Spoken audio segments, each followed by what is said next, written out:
પહેલી જૂનથી દેશભરમાં શરૂ થઈ રહેલી વસ્તી ગણતરીની કામગીરી પૂર્વે જ સુરત મહાનગરપાલિકાના વહીવટી તંત્ર અને શિક્ષકો વચ્ચે મોટો ગજગરા સામે આવ્યો છે। પ્રાથમિક શૈક્ષણિક મહાસંઘ સુરત મહાનગર દ્વારા વસ્તી ગણતરી અધિકારી અને સુરત મ્યુનિસિપલ કમિશનરને એક લેખિત પત્ર પાઠવીને શિક્ષકોની વ્યાજબી માંગણીઓ તાકીદે સંતોષવા ઉગ્ર રજૂઆત કરવામાં આવી છે। મહાસંઘે સ્પષ્ટ ચીમકી આપી છે કે જો આ પ્રશ્નોનો ઉકેલ નહીં આવે તો તેઓ વસ્તી ગણતરીની કામગીરીનો સંપૂર્ણ બહિષ્કાર કરશે, જેની તમામ જવાબદારી તંત્રની રહેશે। વડાપ્રધાન દ્વારા ઈંધણનો વ્યય અટકાવવા અપીલ કરવામાં આવી છે। આ સ્થિતિ વચ્ચે સુરત મ્યુનિસિપલ કોર્પોરેશન દ્વારા શિક્ષકોને તેમના ઘર કે શાળાથી 10 થી 20 કિલોમીટર દૂરના વિસ્તારો ફાળવવામાં આવ્યા છે। સુરત કોર્પોરેશનનો વિસ્તાર ઓલપાડથી સચિન અને કામરેજથી ડુમસ સુધી ખૂબ જ વિશાળ છે। ઝોન પ્રમાણે તાલીમ રાખવાની રજૂઆત છતાં તંત્રએ બેદરકારી દાખવી છે। આ દૂરના અંતરના કારણે રોજ હજારો લીટર પેટ્રોલ ડીઝલનો બિનજરૂરી વ્યય થશે, જે આર્થિક નુકસાનની સાથે પર્યાવરણને પણ મોટું નુકસાન પહોંચાડશે। સુરતના આશરે 4.5 થી 5,000 શિક્ષકો વસ્તી ગણતરીમાં જોડાયેલા છે। આમાંના મોટાભાગના શિક્ષકો BLO બૂથ લેવલ ઓફિસર તરીકે પણ ફરજ બજાવે છે। સેક્ટર ઓફિસરો દ્વારા ડિજિટલ વર્ક માટે અને બીજી તરફ વસ્તી ગણતરીના બ્લોક માટે શિક્ષકો પર બંને બાજુથી માનસિક પ્રેશર કરવામાં આવી રહ્યું છે। ઉનાળાના વેકેશનમાં પણ ઘણા શિક્ષકો ડ્રોપઆઉટ કામગીરીમાં રોકાયેલા હતા, જ્યારે BLO મિત્રોએ 2025નું દિવાળી વેકેશન પણ ગુમાવ્યું હતું। સતત કામગીરીના કારણે શિક્ષકો ભારે હતાશા અને માનસિક ત્રાસ અનુભવી રહ્યા છે। અહીં હમણાં વસ્તી ગણતરી જે રાષ્ટ્રીય કામગીરી છે તેમાં પડતી મહિલાઓને જે અગવડ છે તેના માટે અમે અવારનવાર સંલગ્ન અધિકારીઓને લેખિતમાં જાણ કરી છે, મૌખિક રજૂઆત પણ કરવા ગયા છે। બહેનોને તકલીફ એવી છે કે નોકરીનું સ્થળ અલગ છે, વસ્તી ગણતરીનું સ્થળ અલગ છે અને આ કામગીરી એવી છે કે જૂનથી અમારી શાળા શરૂ થાય છે। મહિલાઓ પાસે પરિવારની પણ જવાબદારી છે, ઘણી મારી બહેનો સગર્ભા પણ છે, ઘણાને શારીરિક તકલીફો પણ છે। એવા જેન્યુન રીઝનનું મેડિકલ સર્ટી સાથે પણ લેખિત આવેદન આપ્યું હોવા છતાં આજ દિન સુધી એમનો વિસ્તાર બદલાયો નથી। વસ્તી ગણતરીની તાલીમ શરૂ થઈ ત્યારથી અત્યાર સુધીના જે પ્રશ્નો છે એ પ્રશ્નો વારંવાર સંગઠન મારફતે કોર્પોરેશન કચેરીએ જવાબદાર અધિકારીઓને રજૂ કરેલા છે, છતાં પણ એનો આજ દિન સુધી નિકાલ નથી આવેલો। એટલે અમારા સુરત કોર્પોરેશનના શિક્ષકોની છેલ્લા અઠવાડિયેથી માંગણી હતી કે આ બાબતે સંગઠન આક્રમક બને અને યોગ્ય રજૂઆત કરે। તાલીમની વાત કરું તો તાલીમના સ્થળ માટે આજથી 7-8 દિવસ કે 10 દિવસ પહેલાં અમે જવાબદાર અધિકારીને મળ્યા હતા।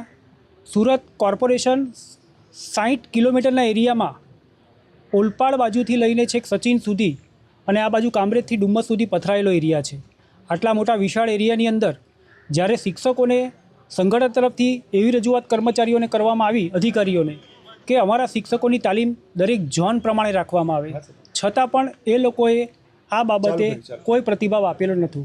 શરૂઆતમાં અમારી મુલાકાત દરમિયાન એમણે હકારાત્મક અભિગમ આપેલો હતો કે અમે તાલીમ ઝોનમાં ગોઠવીશું, અલગ અલગ ઝોનમાં, પરંતુ આ બાબતે એકદમ બેદરકારી દાખવવામાં આવેલી છે। મહાસંઘની મુખ્ય માંગણીઓ, જેમાં ઈંધણ બચત માટે તમામ શિક્ષકોને અને ખાસ કરીને મહિલા શિક્ષકોને ફરજિયાતપણે તેમના ઘર અથવા શાળાની નજીકના વિસ્તારો જ ફાળવવામાં આવે, સિંગલ મધર, ગર્ભવતી બહેનો, સ્તનપાન કરાવતી માતાઓ, વયોવૃદ્ધ આશ્રિતો ધરાવતી મહિલાઓ, ગંભીર બીમારીથી પીડાતા અને નિવૃત્તિ આડે 1 વર્ષ કે તેથી ઓછો સમય બાકી હોય તેવા શિક્ષકોને વસ્તી ગણતરીમાંથી સંપૂર્ણપણે મુક્તિ આપવી, એક શિક્ષકને માત્ર એક જ બ્લોકની કામગીરી સોંપવી અને વધારાના બ્લોક રદ કરવા, તેમજ BLO તરીકે સઘન કામગીરી કરતા શિક્ષકોને વસ્તી ગણતરીમાંથી મુક્તિ આપવી, નવું શૈક્ષણિક સત્ર શરૂ થનાર હોવાથી શાળાના બાળકોના અભ્યાસ પર પણ અસર ન પડે તે માટે માત્ર 50% સ્ટાફને જ વસ્તી ગણતરીમાં લેવો, બાકીનો સ્ટાફ શાળામાં પ્રવેશ પ્રક્રિયા,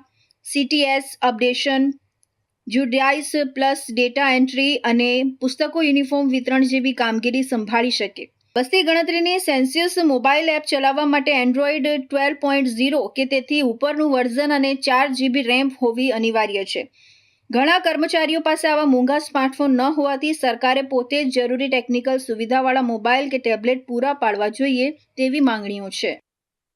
સુરતમાં કાપડ વેબ માર્કેટમાં જોબ વર્ક કરતા એક પત્ની પીડિત પતિએ અસહ્ય માનસિક અને શારીરિક ત્રાસથી કંટાળીને સુરત કલેક્ટર સમક્ષ ઈચ્છા મૃત્યુની લેખિત રજૂઆત કરી છે।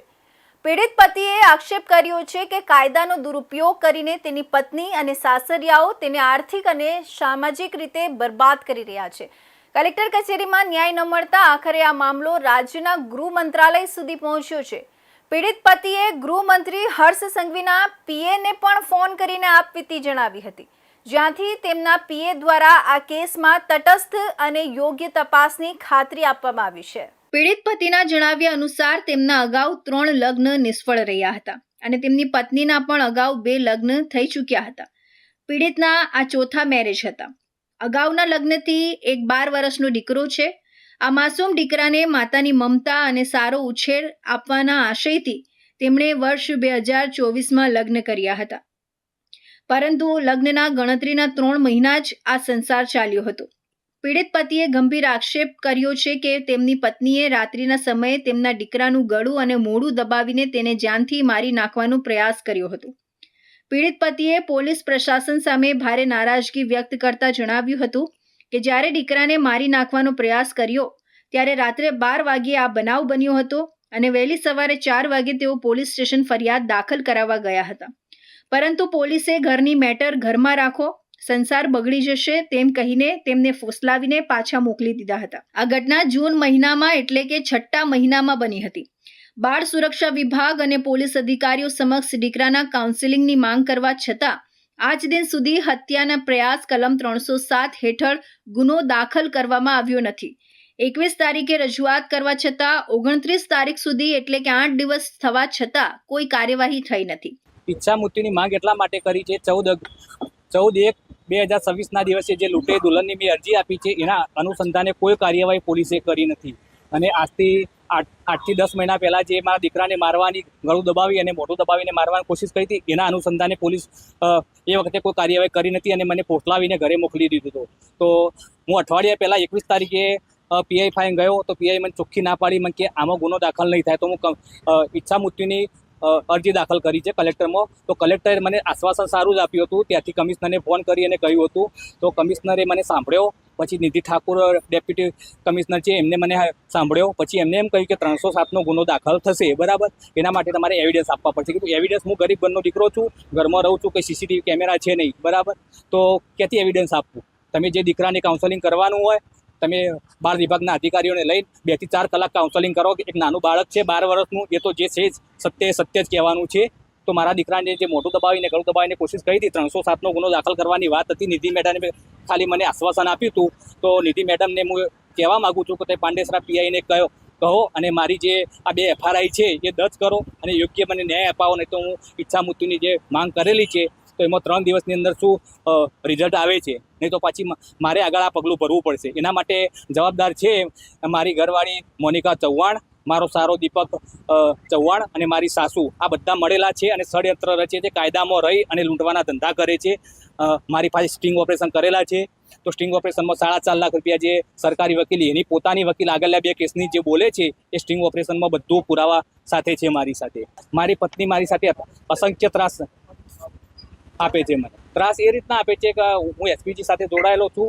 તો મારે નાની મેટર કોઈ પણ હોય સુરતની અંદર તો હું ફોન પર વાત કરતો હોય તો મને મારી પર શક કરે પછી કે તમે કોની સાથે વાતો કરતા હતા એમ કરી અને પછી મને ઘરે આવું ઝઘડો કરે, શાંતિથી ખાવા ના દે. જમવા બેઠો હોય તો ઝઘડા કરે, 2 ટાઈમનું શાંતિ જમવા ના દેતી. પછી રાતના બી 2 વાગ્યા હોય, 3 વાગ્યા મારા દીકરાને આમ પકડીને ઊંઘ્યો હોય તો મને રાતને 2 વાગે પેશાબ કરવા ઊભી થાય બાથરૂમ જવા તો રાતે મને મારે કે દીકરાને પકડી કેમ ઊંઘ્યા છો કે તમે. કીધું દીકરો મારો 12 વર્ષથી મેં મોટો કર્યો છે તો દીકરો મને વાલો હોય કે નહીં. તો રાતે 2 વાગે પણ મને અહીંયા મારેલો છે, બરાબર. તો મારી પાસે ફોટા પણ છે અને જે ફોટા અંદર વધારે ફોટા હતા એને ડિલીટ મારી દીધા. તો મારી આઈડીમાં જે 4 કે 5 ફોટા બચ્યા છે એટલામાં નવો મોબાઈલ લાવ્યો તો એમાં મારા ફોટા છે પુરાવા રૂપે. પીડિત પતિએ સુરત કલેક્ટર, મુખ્યમંત્રી અને ગૃહમંત્રી સમક્ષ ન્યાયની આખરી ભીખ માંગી છે. તેમણે સ્પષ્ટ ચીમકી આપી છે કે જો આગામી 3 તારીખ સુધીમાં તેમની પત્ની વિરુદ્ધ કલમ 307 હત્યાનો પ્રયાસ અને લૂંટેરી દુલ્હન અંગેની 2 ફરિયાદ દાખલ કરવામાં નહીં આવે તો તેઓ ઈચ્છા મૃત્યુ અથવા કોઈ મોટું આત્મઘાતી પગલું ભરવા મજબૂર થશે. આ કાયદાકીય કાવતરામાં તેમની પત્ની, સાળો, સાસુ અને સાળાના શેઠ સામેલ હોવાના આક્ષેપ સાથે પીડિતે આ તમામ 4 લોકોને પોતાના સંભવિત પગલાં માટે જવાબદાર ગણાવ્યા છે. તો ઔદ્યોગિક હબ ગણાતા સુરતના હજીરા વિસ્તારમાં અદાણી પોર્ટ કંપનીમાં કોન્ટ્રાક્ટ પદ્ધતિ હેઠળ કામ કરતા આશરે 80 થી 90 ક્રેન ઓપરેટરો પોતાની લાંબા સમયથી પડતર માંગણીઓ સંતોષવા માટે 25 મેથી અનિશ્ચિત મુદ્દતની હડતાલ પર ઉતરી ગયા છે. કર્મચારીઓની આ આકસ્મિક સ્ટ્રાઇકને કારણે પોર્ટ પર કામગીરીને મોટી અસર પહોંચી છે અને અંદાજે 22 વિશાળ ક્રેન સદંતર બંધ થઈ ગઈ છે. પોતાના હક માટે લડી રહેલા આ શ્રમિકોનો આક્ષેપ છે કે છેલ્લા 5 થી 6 મહિનાથી તેઓ કંપની પ્રશાસનને શાંતિપૂર્ણ રજૂઆતો કરી રહ્યા છે, પરંતુ વહીવટીતંત્ર દ્વારા માત્ર ખોટા વાયદા અને તારીખો જ આપવામાં આવી રહી છે, જેને કારણે આખરે હડતાલનું હથિયાર ઉગામવાની ફરજ પડી છે. આ વિવાદમાં ત્યારે નવો વળાંક આવ્યો જ્યારે હડતાલ પરના કર્મચારીઓએ પોલીસ પ્રશાસન સામે મોરચો ખોલ્યો. ક્રેન ઓપરેટરોના જણાવ્યા અનુસાર કંપનીના કોન્ટ્રાક્ટરો સાથે મિલીભગત કરીને સ્થાનિક હજીરા પોલીસ સ્ટેશન અને ઈચ્છાપુર પોલીસ સ્ટેશનના પોલીસ ઇન્સ્પેક્ટરો દ્વારા આ હડતાલને સમેટી લેવા માટે પ્રયાસો થઈ રહ્યા છે. કર્મચારીઓનો આક્ષેપ છે કે પોલીસ દ્વારા હડતાલ સમેટી લેવા સતત ટેલિફોનિક અને રૂબરૂ બોલાવીને માનસિક ત્રાસ આપવામાં આવી રહ્યો છે. પોલીસ કામદારો પર એવું દબાણ કરી રહી છે કે તમે નોકરી પર પાછા ફરી જાઓ, તમારી બાકીની માંગણીઓ વિશે કંપની પછીથી વિચારશે. પોલીસની આ પક્ષપાતી ભૂમિકાથી શ્રમિકોમાં ભારે રોષ વ્યાપી ગયો છે. કર્મચારીઓએ માત્ર આક્ષેપો જ નથી કર્યા, પરંતુ પોતાની વાતને સાબિત કરવા માટે એક ઓડિયો પુરાવો પણ રજૂ કર્યો છે. તમામ પીડિત ક્રેન ઓપરેટરો 84 તાલુકા પંચાયતના સભ્ય અને શ્રી હજીરા કાંઠા મંડળીના પ્રમુખ દીપક પટેલની આગેવાનીમાં સુરત પોલીસ કમિશનરની કચેરીએ પહોંચ્યા હતા. દીપક પટેલે કર્મચારીઓ વતી પોલીસ કમિશનરને સમગ્ર મામલાની વિગતવાર લેખિત રજૂઆત સોંપી હતી. તેમણે રજૂઆતમાં જણાવ્યું હતું કે કોન્ટ્રાક્ટરે હજીરા ઈચ્છાપોરના પીઆઈ ભેગા મળીને કાયદેસરની હડતાલને ગેરકાયદે રીતે દબાવવાનો પ્રયાસ કરી રહ્યા છે. સીપીએ આ બાબતે યોગ્ય તપાસ કરવાની ખાતરી આપી છે. આજ રોજ અમે પોલીસ કમિશનર સાહેબને મુખ્ય રજૂઆત માટે આવ્યા છે. મુખ્ય રજૂઆત એ છે કે અદાણી પોર્ટ પર 70 થી 80 જેટલા ક્રેન ઓપરેટરો દ્વારા છેલ્લા 10 થી 15 વર્ષથી નોકરી કરવામાં આવી રહી છે. આ ક્રેન ઓપરેટરો દ્વારા પહેલા કંપની કોન્ટ્રાક્ટ માટે પરંતુ દુઃખ સાથે કહેવું પડી રહ્યું છે કે એ ક્રેન ઓપરેટરોને અંદાજે લગભગ 1-2 વર્ષ પહેલા એને કોન્ટ્રાક્ટમાં નાખી દેવા. જ્યારે કંપની કોન્ટ્રાક્ટમાં હતા ત્યારે આ વર્કરોને બધી જ ફેસિલિટી મળતી હતી, પરંતુ જ્યારથી એ લોકોને કોન્ટ્રાક્ટમાં શિફ્ટ કરવામાં આવ્યા ત્યારથી આ છોકરાઓની બધી ફેસિલિટી બંધ થઈ ગઈ છે. એના વિરોધમાં છોકરાઓ છેલ્લા 6 મહિનાથી સતત રજૂઆતો કરી રહ્યા છે, પરંતુ રજૂઆતનું નિરાકરણ ન આવતા ન છૂટકે છોકરાઓએ છેલ્લી ગત 25 તારીખથી એ લોકોએ અનિશ્ચિત મુદત માટે હડતાલ કરી છે. તો સીપી ઓફિસ કેમ આવ્યું? સીપી ઓફિસ આવવાનું મુખ્ય કારણ છે કે સાહેબ 25 તારીખથી છોકરાઓ અનિશ્ચિત મુદત માટે હડતાલ પર. કંપનીના અધિકારીઓ આ છોકરાઓને છેલ્લા 3 દિવસથી સતત મેન્ટલી ટોર્ચર કરી રહ્યા છે. છોકરાઓ ન ઝૂકતા છોકરાને ફેમિલીને મેન્ટલી ટોર્ચર કરી રહ્યા છે. આ છતાં પણ છોકરાઓ ન ઝૂકતા આ કંપનીના જાડી ચામડીના અધિકારીઓએ હજીરા પોલીસ અને ઈચ્છાપુર પોલીસને આગળ કરી પોલીસવાળા દ્વારા એમને પોલીસ સ્ટેશન અને જે તે ગામમાં જઈને પોલીસ ધમકાવવામાં આવી રહ્યા કે તમે નોકરી ચાલુ કરી દો, બાકી જે કંઈ માંગ છે પછી જોવામાં. સાહેબ, પોલીસનું કામ છે લો એન્ડ ઓર્ડર હાંસવાનું. આ 80 જેટલા છોકરા એક પણ છોકરાએ ના ગેટ પર કાકરી ચાળો કર્યો નથી, ગેટ પર હડતાલ કર્યા. તો પોલીસનું કામ શું છે? પોલીસનું કામ એ થોડું છે કે તમે કહો કે નોકરી જાઓ. પોલીસનું કામ છે ફક્ત લો એન્ડ ઓર્ડર હાંચવાનું. અને એના વિરોધમાં આજે સીપી સાહેબને અમે રજૂઆત કરવા માટે આવ્યા છે કે સાહેબ, તમારે પોલીસ વિભાગને કહો કે આ છોકરાને મેન્ટલી ટોર્ચર ન કરવામાં. જો મેન્ટલી ટોર્ચરના કારણે આ છોકરા કે એના ફેમિલીએ કોઈ ખોટું પગલું ભર્યું એની સંપૂર્ણ જવાબદારી ઈચ્છા પણ હજીરા પીઆઈની રહેશે અને કંપનીના જે તે જવાબદાર અધિકારીની રહેશે. શું છે ક્રેન ઓપરેટરોની મુખ્ય માંગ? જેમાં નિયમ મુજબ અઠવાડિયામાં 208 કલાક કામ કરવાનું હોય છે, પરંતુ તેમની પાસે 240 કલાક મજૂરોની જેમ કામ કરાવવામાં આવે છે અને આ વધારાનું કામનું કોઈ ઓવરટાઈમ ભથ્થું પણ અપાતું નથી. કર્મચારીઓને અઠવાડિયામાં યોગ્ય આરામ માટે કમ્પલસરી ઓફ એટલે કે રજાઓ જોઈએ. વર્ષોથી અટકેલો પગાર વધારો તાકીદે કરવામાં આવે અને વાર્ષિક ઇન્સેન્ટિવ, દિવાળી બોનસ અને લાયકાત મુજબ પ્રમોશન આપવામાં આવે તેવી ક્રેન ઓપરેટરોની મુખ્ય માંગ છે. તો હવે સમય છે એક વિરામનો.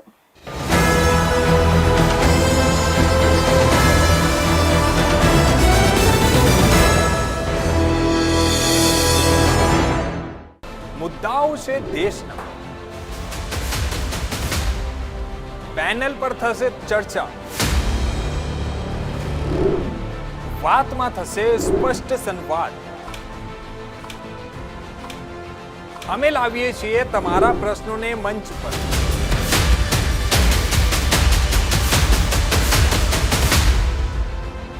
કેમ કે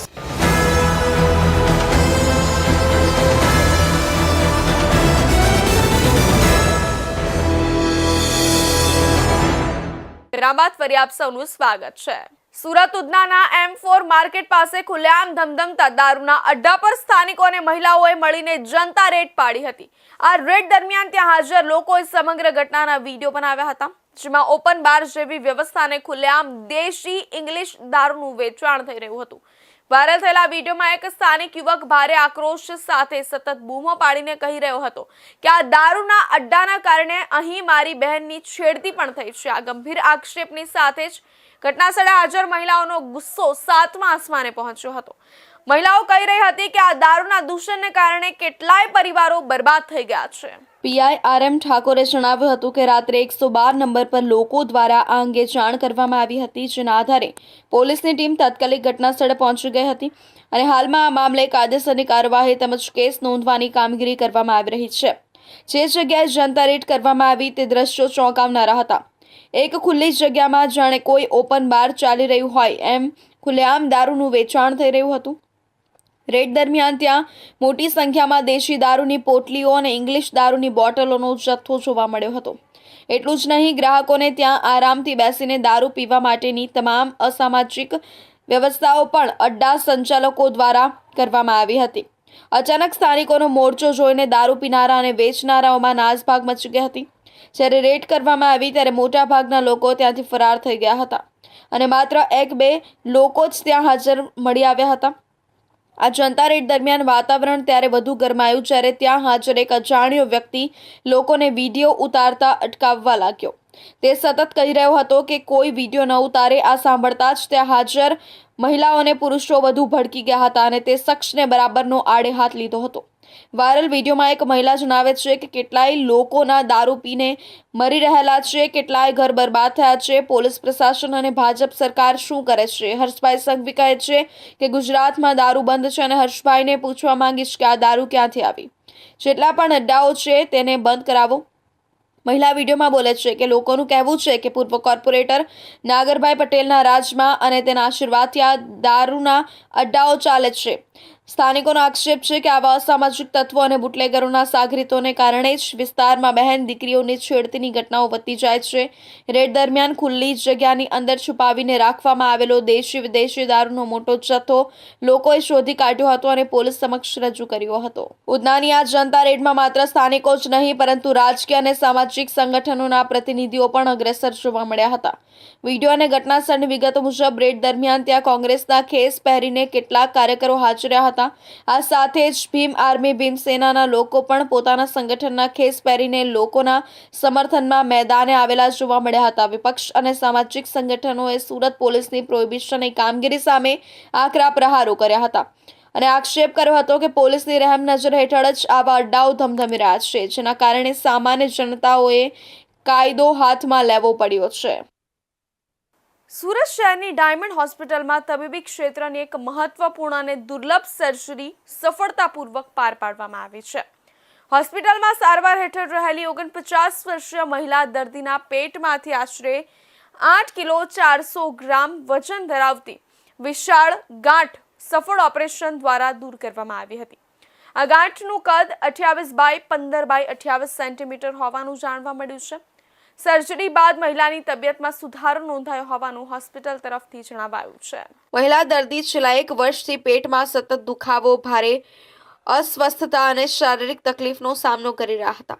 શરૂઆતમાં સામાન્ય તકલીફ લાગતી હોવા છતાં સમય જતાં પેટનો ભાગ અસામાન્ય રીતે વધતો ગયો હતો, જેના કારણે મહિલાને દૈનિક જીવનમાં ચાલવા ફરવામાં તેમજ સામાન્ય કામકાજમાં પણ મુશ્કેલીઓ ઊભી થવા લાગી હતી. પરિવારજનો દ્વારા વિવિધ તપાસો કરવામાં આવતા અંતે પેટમાં વિશાળ ગાંઠ હોવાનું બહાર આવ્યું હતું. ત્યારબાદ દર્દીને વધુ સારવાર માટે સુરતની ડાયમંડ હોસ્પિટલમાં દાખલ કરવામાં આવ્યા હતા. તબીબોની પ્રાથમિક તપાસ અને મેડિકલ રિપોર્ટમાં જાણવા મળ્યું હતું કે ગાંઠ માત્ર એક જ ભાગમાં મર્યાદિત નહોતી, પરંતુ સમગ્ર પેટના વિસ્તારમાં ફેલાઈ ગઈ હતી, જેના કારણે સર્જરી વધુ જટિલ બની ગઈ હતી. ડોક્ટરોના જણાવ્યા મુજબ આ પ્રકારની વિશાળ ગાંઠ શરીરના આંતરિક અંગો પર દબાણ સર્જી શકે છે, જેના કારણે દર્દીને ભારે પીડા ઉપરાંત અન્ય શારીરિક સમસ્યાઓનો પણ સામનો કરવો પડી શકે છે. મહિલાની સ્થિતિને ધ્યાનમાં રાખીને નિષ્ણાત ડોક્ટરોની ટીમે સર્જરી કરવાની તૈયારી શરૂ કરી હતી. હોસ્પિટલના અનુભવી સર્જન અને તબીબોની ટીમે તમામ જરૂરી મેડિકલ તપાસો અને તૈયારી બાદ ઓપરેશન હાથ ધર્યું હતું. લાંબા સમય સુધી ચાલેલી આ સર્જરી દરમિયાન ડોક્ટરોએ અત્યંત સાવચેતી રાખીને ગાંઠને શરીરમાંથી સફળતાપૂર્વક દૂર કરી હતી. તબીબી સૂત્રોના જણાવ્યા મુજબ ગાંઠનું કદ અને વજન બંને અસામાન્ય હોવાથી સર્જરી પડકારજનક બની હતી. છતાં નિષ્ણાતોની ટીમે સફળતાપૂર્વક ઓપરેશન પૂર્ણ કરીને મહિલાને મોટી રાહત અપાવી હતી. મહિલાના શરીરમાંથી આટલી વિશાળ અને દુર્લભ ગાંઠ દૂર કરવાની ઘટના તબીબી ક્ષેત્રમાં ભાગ્યે જ જોવા મળતી હોવાનું નિષ્ણાતો માને છે. સામાન્ય રીતે આટલા મોટા કદની ગાંઠના કેસ ખૂબ ઓછા સામે આવતા હોય છે. તેથી આ સર્જરી હાલ શહેરના તબીબી વર્તુળોમાં ચર્ચાનો વિષય બની છે. અમારે ત્યાં 46 વર્ષની મહિલા પેટમાં ભાગે ગાંઠ હોવાનું નિદાન થયેલું. ઓપરેશન દરમિયાન ગાંઠ છે એ આખા પેટમાં ફેલાયેલી હતી. ઓપરેશનમાં અમારી ટીમ ડોક્ટર કલ્પના પટેલ, આકાશ ત્રિવેદીએ સફળતાપૂર્વક ઓપરેશન કરેલું છે. ઓપરેશનમાં 8.5 કિલોની ગાંઠ નીકળેલી. ઓપરેશન સરસ સફળતાપૂર્વક થઈ ગયું છે. પેશન્ટ સ્ટેબલ છે. સફળ સર્જરી બાદ મહિલા દર્દીની તબિયત સ્થિર હોવાનું જાણવા મળ્યું છે. ડોક્ટરોની દેખરેખ હેઠળ તેમની સારવાર અને મોનિટરિંગ ચાલુ રાખવામાં આવ્યું છે. પરિવારજનોએ પણ સફળ સારવાર બદલ હોસ્પિટલના તબીબોનો આભાર વ્યક્ત કર્યો હોવાનું જાણવા મળ્યું છે. તબીબોના જણાવ્યા મુજબ શરીરમાં લાંબા સમય સુધી અસામાન્ય દુખાવો, સોજો અથવા ગાંઠ જેવી સમસ્યા જણાય તો તરત જ નિષ્ણાત ડોક્ટરની સલાહ લેવી જરૂરી બને છે. ઘણીવાર સમયસર નિદાન અને સારવારથી ગંભીર સમસ્યાઓને પણ નિયંત્રણમાં લાવી શકાય છે. આ સમગ્ર ઘટનાએ ફરી એકવાર સાબિત કર્યું છે કે આધુનિક તબીબી સુવિધા અને નિષ્ણાત ડોક્ટરોની મહેનતથી જટિલ અને દુર્લભ સર્જરીઓ પણ સફળતાપૂર્વક પાર પાડી શકાય છે. સુરતના ઉધના વિસ્તારમાં બુધવાર 27 મેના રોજ માનવતાને લજવનારી ઘટના પ્રકાશમાં આવી હતી. ભીમનગર ગરનાળા પાસે મશોબા મંદિરની સામે કચરાના સળગતા ઢગલામાંથી અંદાજે 6 થી 7 દિવસના એક નવજાત બાળકના ભ્રૂણને કોઈ અજાણી વ્યક્તિ દ્વારા સળગાવેલી હાલતમાં ફેંકી દેવામાં આવ્યું હતું.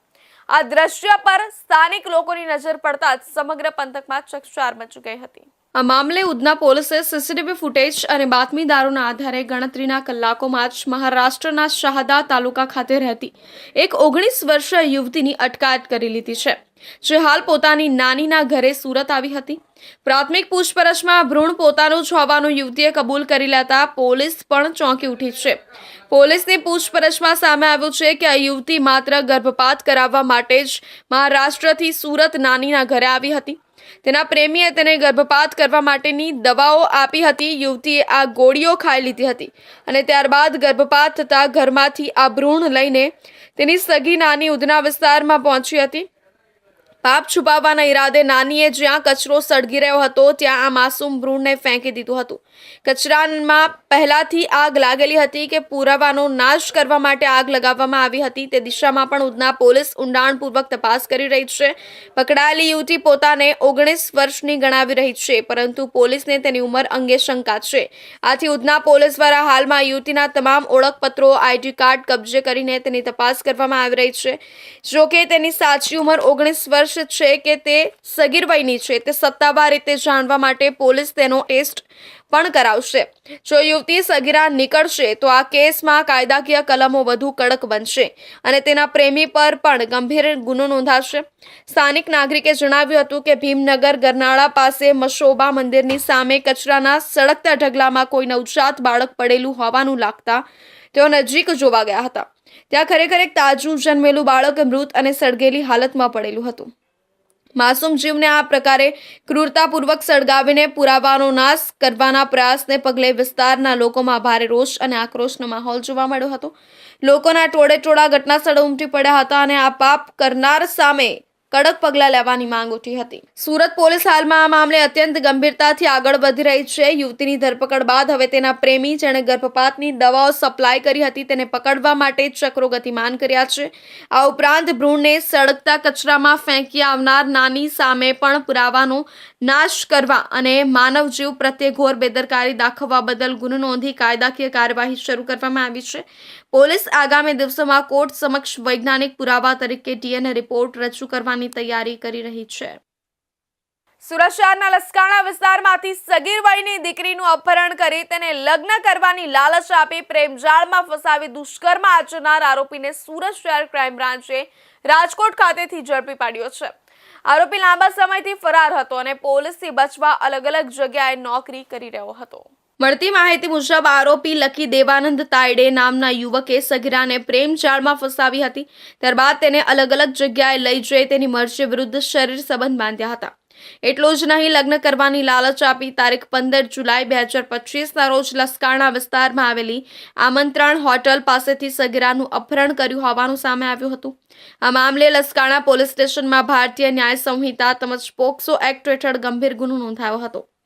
ગુનો નોંધાયા બાદ આરોપી ફરાર થઈ ગયો હતો, જેને શોધવા સુરત શહેર ક્રાઇમ બ્રાન્ચની અલગ અલગ ટીમો કામે લાગી હતી.